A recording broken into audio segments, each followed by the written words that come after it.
You are now listening to the podcast for geeks and the stuff they love, where each week we'll talk about everything from anime to movies, games, and prop collecting with the people who create and love it. I'm Jeremy. I'm Vince. I'm James. And this is your Geek Fix. All right, Dave. Yeah, no. So this was food topic? Yeah, this was ASMR food topic. ASMR. We're gonna watch it out for it. This is what we do. You know, there is a guy though. There's a guy. What is his name? Bankii. Bankii. There's a guy that's a Thai guy that's really popular on YouTube, and he makes mostly Thai food, and he cooks it and stuff, and then he eats it. It's kind of one of those mukbang kind of situations, and he has a lot of money because he's really super popular even outside of Thailand. But what he's done is he's built a spaceship. What's the name of that? Star Citizen. I'm not into that game, but at the same time, he's really into it. So he built an actual ship that looks like the ship from the game, and then set up a game system on the front of the ship, and made a door that automatically opens when he walks inside. And then he does all his videos in there. So he cooks inside this spaceship thing that he built, and then he eats and stuff like that. But I don't know how to bring that up, but it's interesting. We've actually on this channel. I used to think I would do a whole bunch of food videos, and I did. If you've never seen it, have you guys seen any of those videos on here? I did one where I made ramen. I made ramen in one. And then there's another one. One of the videos that actually I get the most requests to do again was a video where I reviewed Japanese candy. I can't remember what the title of it was, but basically American guy reviews eating candy. And during the review, the last thing that I ate was this gum that they had. And I stick it in my mouth, and I'm chewing it. Let's see if I can blow a bubble. And I try to blow a bubble. Not really. And instantly, there's this cracking noise. Oh. And I jump. I just broke my tooth. I broke my tooth while filming. Oh, wow. And in fact, the tooth is gone. And I was like, but no, I haven't done any food videos since then because it's just, I didn't think it was that popular. But at the same time, we all come from very different places. We have kind of probably different food tastes, and also food topics kind of a big one these days. So a lot of people, I think most of our audience would probably even have your things that you're interested in. There's every single game that's out there, it seems like these days, has multiple, and TV shows too, have multiple cookbooks that are available, things like that. I mean, there's so much stuff really where we could talk about on this topic. Yeah. And Vince, you were the one that brought this up, actually. The possibility, the idea. What made you even think about it? Well, I like to cook. And also I recently bought a hot sauce from a YouTube channel, which is good. It's called Koken with Nick, Nick, which is a guy from the Netherlands. It wasn't Hot Ones then. It was expecting to be Hot Ones. Yeah, no, I wouldn't dare because those are too spicy. But no, but he made his own hot sauce, and I like to support him because it's fun to watch, and he's pretty down to earth. It's a Dutch channel, and I also bought his cookbook. And also, I think it's a very geeky thing because you can go really wide and really deep with this stuff. Like you can go into the history of a recipe or a cuisine or whatever, or you can combine it with, for example, if you have a favorite video game, as you said, or TV series, like they have the Sopranos cookbook where you can make your own pasta. You have like the Lord of the Rings cookbooks, Harry Potter cookbooks, all that kind of stuff, which are inspired by fantasy stuff. Yeah. But I think food is a very, visceral thing that you can identify with, and maybe also a very easy thing to appropriate what's going on in a certain setting. Like if you are a big Sopranos fan and you want to know what Tony Soprano ate for breakfast, you can make it yourself. And that kind of stuff. So if you want to eat a hobbit, you get the the grizzly though. When you Yeah, a lot of hair on the feet. Yeah, that's from walking around so much. Yeah. Yeah. Well, but I had when I was in Poland a while back, there was like this, and I don't know how to pronounce it, but there was this like basically like a medieval kind of Polish food restaurant where you would like have a hog's neck with like baked potatoes and like all the good hearty RPG food kind of stuff, you know, like a king's meal. That was really cool. And also lately I've been watching some videos about themed restaurants. Like in Japan, there was this Kirby restaurant where they had like pink hamburgers in the shape of That's Kirby. a great restaurant. It has the best. You can only get, there's some things you can only buy merchandise-wise too from that restaurant. But yeah, it's one of the few restaurants that actually truly the menu meets the Kirby theme and the food looks like, that's a pretty good one. Yeah. Yeah. Oh, that's pretty good. So I thought it would be a fun topic to discuss. Also, as I said before recording, and maybe it will show in the intro as well, but there are some extreme YouTube videos where it's like cooking shows that really put the microphone on the sounds of the cooking. Which turns into an ASMR experience, which it's not my preference, to be honest. Right. I think some of them are overdubbed so that they actually add more squishy sounds to whatever they're put in the oven or whatever. Maybe we can. I don't think we can show a link of it, but one of the culprits is a Pokemon TV YouTube video where they're cooking with Charmander and Pikachu, and like they put a pastry in the oven, and all of a sudden it makes a sound like it's exploding in gibberish. I don't know, but when you say cooking with them, like they're present. Or like they're trying to incorporate them into the meal. Yeah, it's a fun children thing, but I got the you. sound it makes is for me. I can't handle it, so I always turn it up. When my son is watching it, he's like, "Oh, look, Pikachu! Oh, look, Charmander is helping with."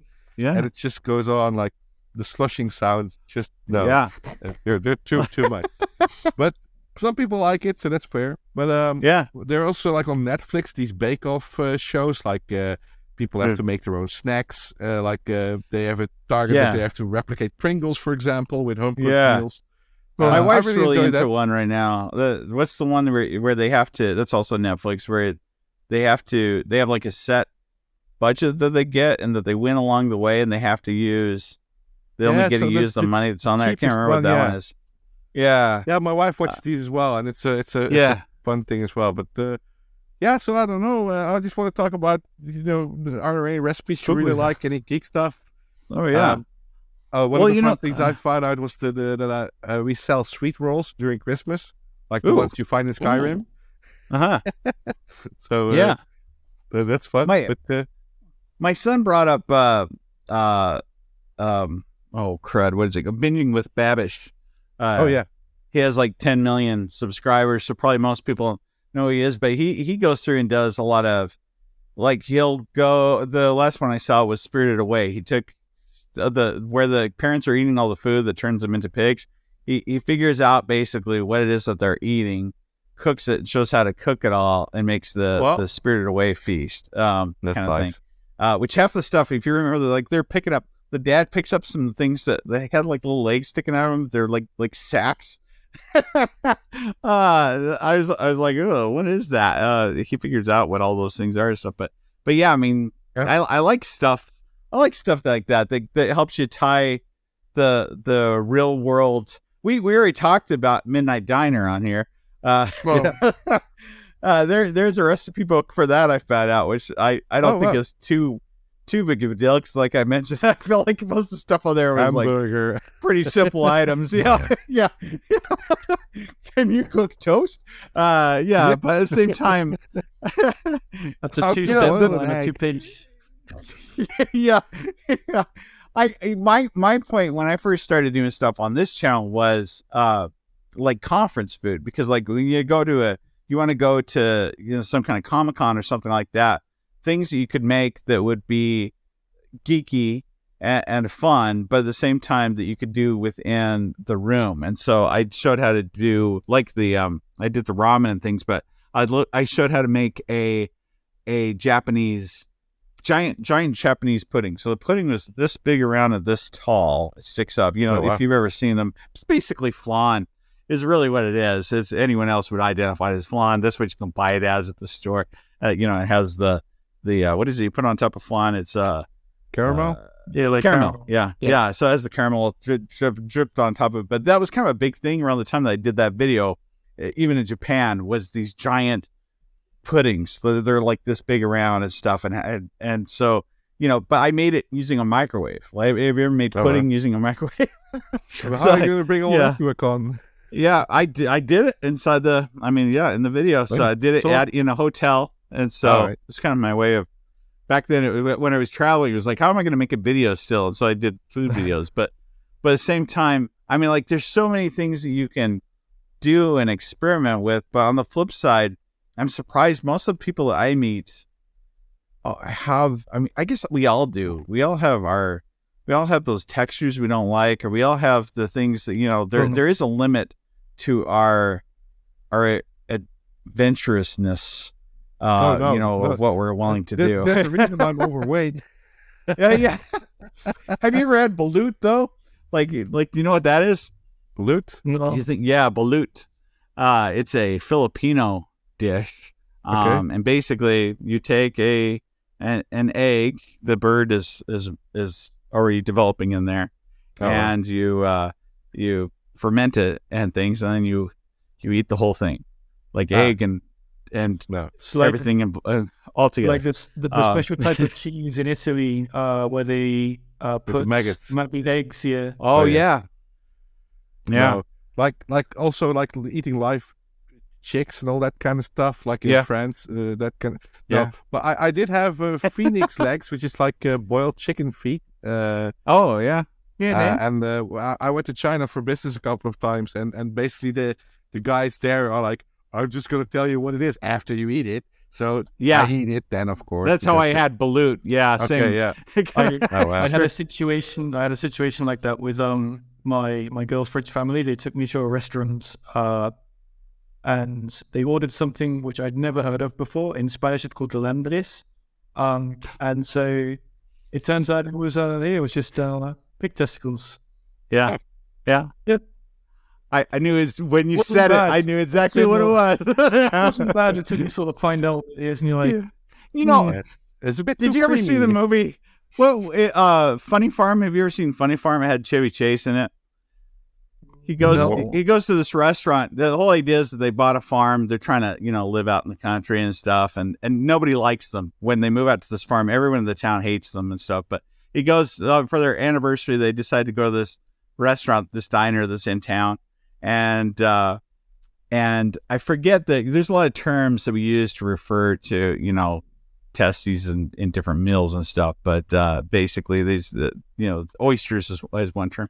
But at any rate, so he gets in there and it says, he gets in there and it says that if you can eat, like it's an unlimited amount, but if you can eat so many, you could break the record and then you get a free meal. And so he's like, sure. And he doesn't know what it is. And he goes through and he's eating them. He's like, yeah, these are great. Eating them and he breaks the record. He's like, yeah, I'm going to go farther than the record. And he keeps eating it.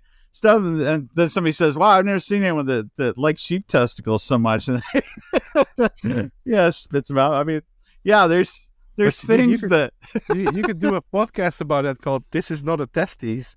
Yeah, it's I think if you don't know, there's a lot of things that fish eggs. I mean, I don't mind. I kind of like. Quite frankly, but there is this thing in English, or at least in America, like buffalo wings, for example, or like something oysters. Like they use a lot of euphemisms to sell it like it's not the real thing, right? Yeah, buffalo wings. So at least it's not really. It's just chicken. It's just hot chicken. Or sometimes they say just white meat nuggets, like not even chicken. It's like there's the thing. I mean, sometimes. I mean, it's not that there's some things that aren't so bad. It's just that the texture gets me. So, like when I was in England, the way the eggs are cooked in England, I don't know if it's that we just cook things long. I know Gordon Ramsay doesn't like the way that we cook eggs in the U.S. But I mean, like if you get scrambled eggs or if you get sunny side up eggs and stuff, generally speaking, it's not runny. Maybe the yolk is for if you do sunny side up. I mean, for the most part, like there's no runniness to it. And that's kind of like no matter where I went, that was always the standard. I mean, it's how much you cook it, but I mean, at the same time, it's just a difference in taste. I mean, it's the whole raw egg, but danger, I guess you could say in air quotes, because it's not extremely, but I think it's because of that. Yeah. But the geekiest thing I've ever eaten, let's talk with it. It was in Disney, the Disneyland Paris, where they had the PIM labs, which is the Ant-Man laboratory, where they had like giant hamburgers and super small hot dogs and that kind of stuff. That's a very good themed restaurant, though. I mean, it's very cool. The drinks and everything are like really cool. Yeah.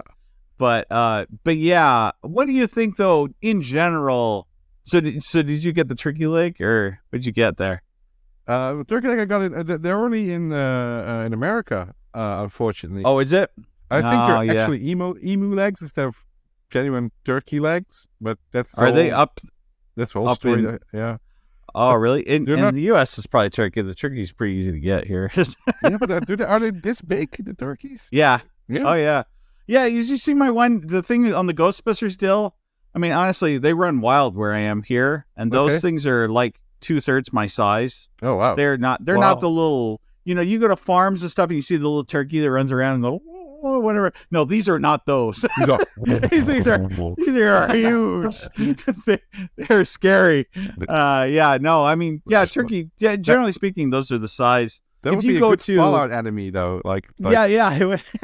If you go to the place that I mentioned, if you go to here in the United States, a common thing for geeks used to be to the medieval times that I've mentioned before on here.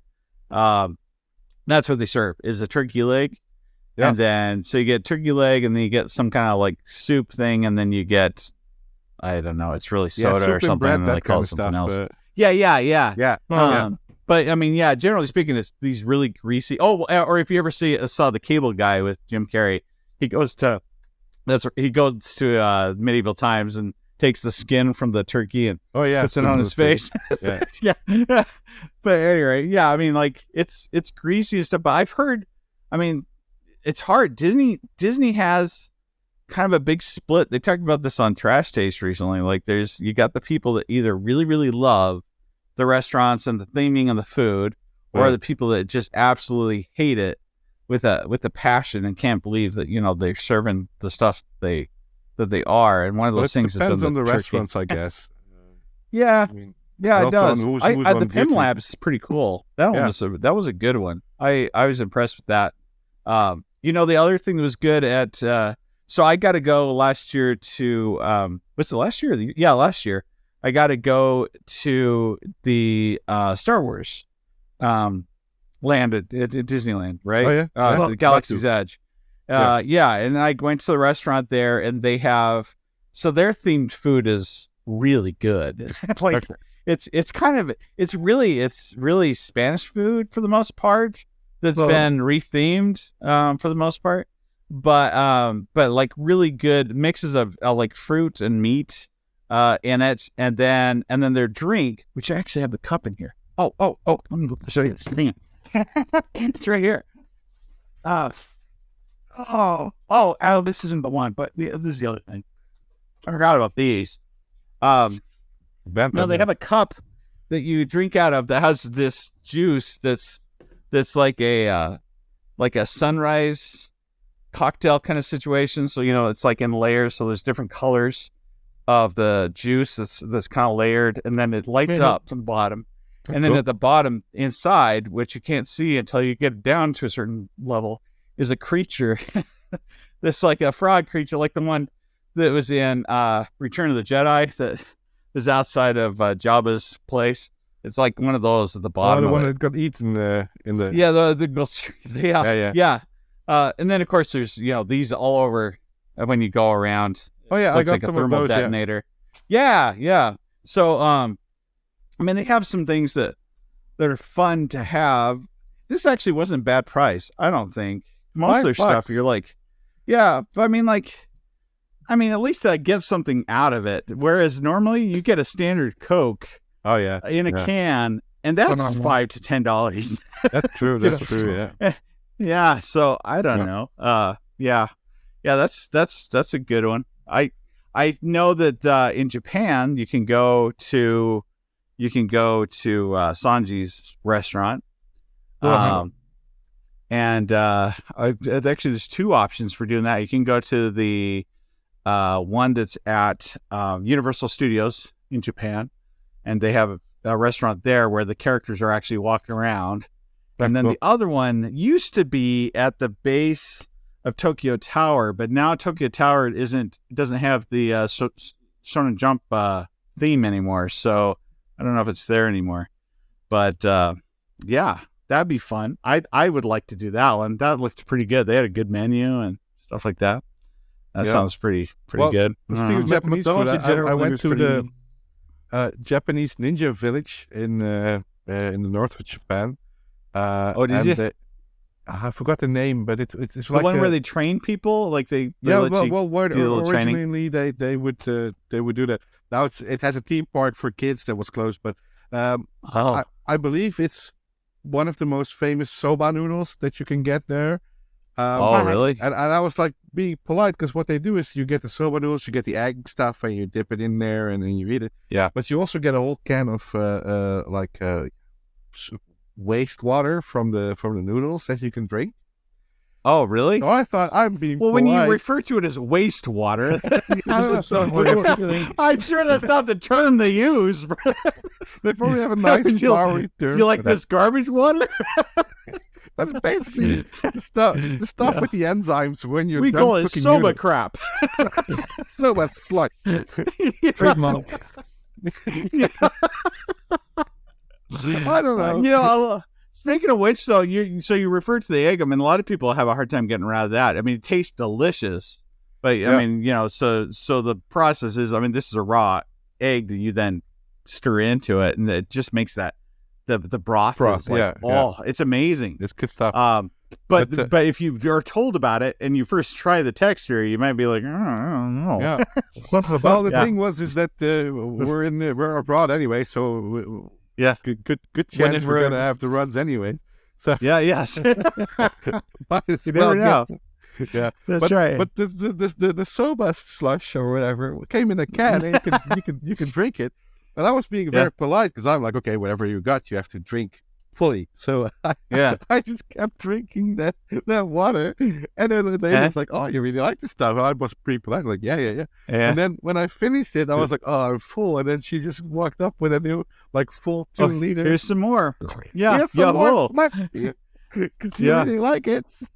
Yeah, regulars don't drink this crap. No, that's right. We don't really just throw this away. You want some dishwater as well? This is what you guys drink in the Netherlands, right? weird Western people. Yeah. Drinking dishwater. It is harder out there. I mean, I think it helps to watch things like abroad in Japan and stuff, where you can learn that there's some things you shouldn't do. Oh yeah. Like with food, like don't put your edamame. I kept on chewing on those. Oh, that's good stuff. Did you really? With everything on it, like you're supposed to pop the beans out and eat those, right? Yes, stick them out. I just kept chewing on these, like, oh, this is really tough. All right, those are really popular here. But I mean, there's stuff like that, but then the hard thing about the culture is that I mean, there is an expectation that you're gonna finish it too. Yeah. Stuff. Same with so I worked with, and I speak Lao and Hmong, right, which are allows a lot like Thai. A lot of the food's kind of similar, but the Hmong people, when I was working with them on their holidays, they eat their traditional foods, and that includes raw chicken and raw pork. Oh wow! And so not only do you have to eat it so you don't make people sad or mad, but then on the flip side, a lot of people were getting sick. Yeah. But at the same time, like, they give you more, because they're oh, good. Oh, here's some more. And you're like, oh, thanks. And so, but at the same time, I mean, yeah, you want to make sure if you're going to go to some place like that, you need to be respectful, and you need to make sure that you're not ordering something that you can't eat, because the worst thing you can do is leave stuff on the plate. And it differs because when I was in China, like I had a friend there who basically, he was a colleague, but we became close friends. And he accompanied me, and I was like, okay, so you leave your stuff on the plate. Like, is that like a thing to show that they've provided enough for you that you couldn't eat it anymore? And he says, no, it's just showing I have plenty of money that I can just leave it there. Wow. Well, So there you go. Depends on who you're asking, I guess. That seems like, yeah. Well, I mean, and remember too, I mean, like you go to Japan and stuff, it's hard. I don't know. I mean, at the same time, so like coming from the U.S., a majority, when people work at restaurants, they get paid next to nothing. I mean, really, like way below what would be, minimum wage. Yeah. It's where they're supposed to be making their money is from tips. Yeah. And so you get used to tipping, and you feel uncomfortable when you can't tip. And then you go to Japan, and like you're not supposed to tip. Like that's like a no. So, but so I mean, yeah, it's always just those little things that you might want to know. The benefit of being a geek is that you should really get to know the things that you're going into and the things that you're doing. I do a lot of culture training, like receive and give. And that says a lot about how I perceive things. But it's also, whatever you read online, people are still people. So that person may have a totally different opinion about whatever you're trying to do. But one of the funny things that I got in those cultural trainings was was a formal delegation or something, like a Western person and a person from Japan or China or something. And I don't want to brush it through too widely, but at least they were like one culture. They were told that people from Asia they wait with opening the presents before they after they receive it, and they do it in a private environment, whatever. And the Asian person was told that the Western people like to open it up and show appreciation for it while they're giving it. So there's this whole video about two officials telling them, "Oh, you can open it up," and they can, "No, I'll leave it for home. No, you can open it up. Oh, no, I'll leave it for home. Oh, no, you can leave it for home. No, I'll open it up." And it just keeps on going. Like they each want to accommodate each other, but they just are at a stalemate because they're both being very generous to each other. But they all you got to find a compromise. Yeah, exactly. Somewhere in between. But they were handing those boxes back and forth the whole time, like for 2 minutes or something. Like, no, please.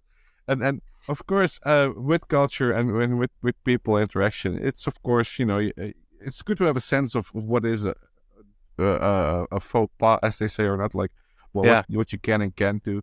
But also like a lot of travel blogs are either very outdated, like some stuff about Japan or Asia is like from the 50s where you could still smoke in an airplane, and all that kind of stuff. And some like, for example, China is freaking huge. So if you read that you have to poop through a hole in a wooden board from the mountains, doesn't mean that you have to do that in Shanghai, for example. No. And all that kind of stuff. It's like you don't.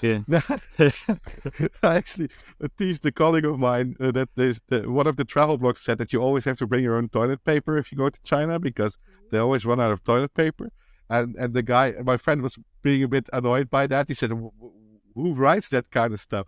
And lo and behold, every time we went to a restaurant, we were out of toilet paper. Yeah. Well, and you go to Japan, I mean, that. Yeah. The hard thing for people from the U.S., I mean, I don't think there's anybody that's accepted yet the idea of using bidet. Yeah, bidet. They're great. That's the most common thing, both in, I mean, you see it a lot in Europe, but then in Japan, I mean, that's just, they have the robotic ones. Stuff. It's a savings of money and it's cleaner and everything else. But I mean, like so it's uncommon that you'd find a lot of toilet paper. But I mean, you're going to be fine on those toilets. But for someone from the U.S., that is a bit of an adjustment. But go true to France story. and go to rural China, and there's only a hole in the ground where you have to do your thing. Yeah, that's not fun. Yeah, no, I don't plan to go anywhere like that. That's for sure. I don't know. It's speaking of, I mean, we're gonna be talking about travel in our next episode. But I mean, it's Yeah, we came full circle. We went from food to toilets. Yeah. That's right. And back again. Yeah. The circle of life. Yeah. I mean, like going back to the Japan thing is, I think part of the whole geeky food thing isn't just about the food. It's about, well, packaging too, but also about the how you eat it or how you prepare it, or this thing goes with that thing. And then, I mean, on the flip side, because it's how you're becoming immersed in that culture, and the more that you kind of know about it, if you are going to go to Japan, knowing that you don't take your chopsticks and you don't stick it down into the rice, because in Japan they have a ceremony when people die where they literally pass the cremated pieces to one another using chopsticks, and they go into, I mean, that's what people associate it with. So there's certain things you don't do with chopsticks that would offend people there. But on the flip side, generally speaking, cultures are happy to have you there and to give you the experience, and they're going to be pretty easygoing about stuff. But I think it's fun to learn and to know. Same thing with your video game ones, going back to that. Some of the video game food and things, if you're really going to do immerse in the culture, cannibalism or whatever it might be. Learning took a step to the worst. Yeah, being able to how you make that experience, authentic. Like you can make all the food from that thing, but how do you make it? What makes it Fallout food, or what makes it whatever? You're breaking high levels of radiation. Yeah. Yeah. Yeah, it's just a microwave. Those red roaches. Yeah. But yeah, let us know. Is there a favorite food that you have? Is there something? We could do a food tasting thing on here. We could do something fun. I could send some packages out to you guys too. Something could be fun. We could do something together. If that'd be something you guys would be interested in seeing. If Big Testies would go through the. We're not doing that one. But if there's things that you'd like us to talk about, or things that you'd like to see, or there's something that you like that you think that is everyone should really try out or see, leave it in the comments below. Also, if you've enjoyed this podcast and want more, stay tuned for that. But also check out our channel, join the community on YouTube that goes by the same name, your Geek Fix. Be sure to check out Vinz on Twitter at massivedmg_, and on his YouTube channel, massivedmg. Check out James at Mr. Malto4 on Instagram and the Replica Prop Forum. We also want to hear from you, so be sure to send your questions, stories, and other projects to yourgeekfix@gmail.com. In the meantime, this has been your Geek Fix.